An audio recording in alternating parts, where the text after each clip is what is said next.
All right, here's an update. So you can see behind me is a bunch of metal pipes and wood ripped out. The wood is still remains of mold infested stuff that was in the basement. I haven't had a chance to clean up yet.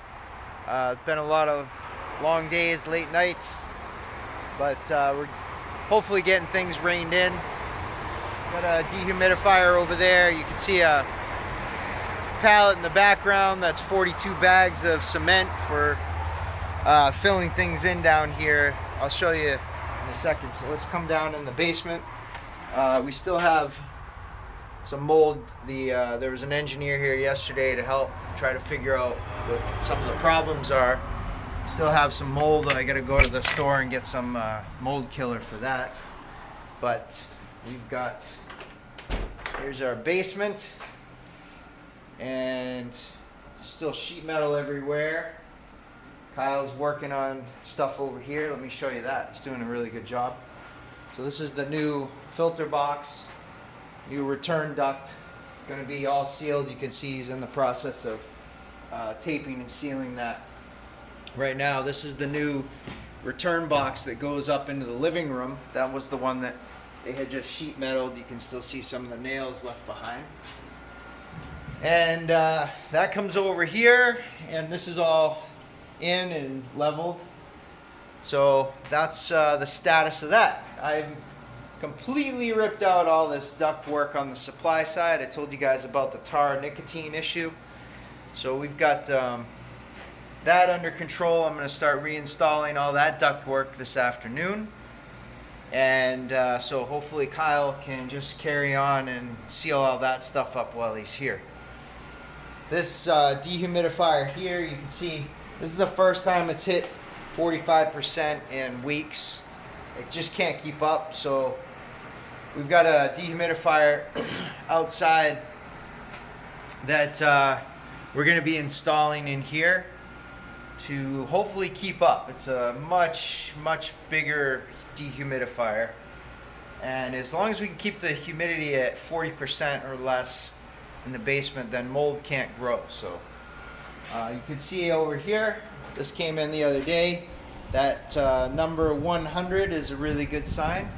This is a device that measures your air quality, CO2 levels, VOCs, which are chemicals that off gas from different things like paints, cleaning supplies.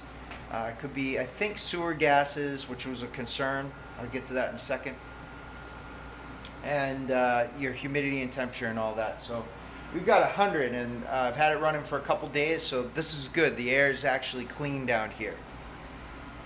We had 3 major things going on that all blew up at once. Once we sealed the house up upstairs, we became aware of it.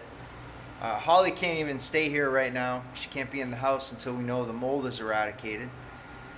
She's having more severe health problems. There's been a lot of kind of side effects even working down here. I've had to use a respirator and everything. We had the nicotine tar off gassing. We had the mold. I've talked to you about that. And then over here in the corner, you can see that pipe. They had left a metal cap on it, and they left it. Well, it was still leaking sewer gas. I believe it's to the old septic that was removed and crushed and filled in back in the 90s. So that thing was still emanating gases into the basement, which were bleeding up into the house. And it became prevalent every night when the cold air came in. It pushed down into the basement and pushed those odors and gases up through the ductwork along with the mold. So lovely. Really feeling great about this place that we bought. But it's hopefully crested the hill, as my friend Bruce said, and we're on the other side of it. So this is the new wash basin I put in. This is to drain the washing machine. They had a illegal open pipe up there in the corner that they were draining the water into. Also keeps sewer gases coming in. So this is a 1/3 horsepower pump. I piped this in. This is a check valve so the water can't backflow into the sink drain. So when you pump up, it pushes the water up, but it can't drop back down when the pump stops. And then this is a flow valve. You just control the pressure so that it stays on. They tied that in, came up, put in a new TY connector here, and got all that good to go. So we've got that cement. That's for this whole section here. Whenever you have dirt exposed in the basement, it's a potential source for moisture and mold. So we're going to get that taken care of. Also have some more of these timbers that were delivered yesterday. So we'll finish jacking up the beams and replacing these older timbers that are weak.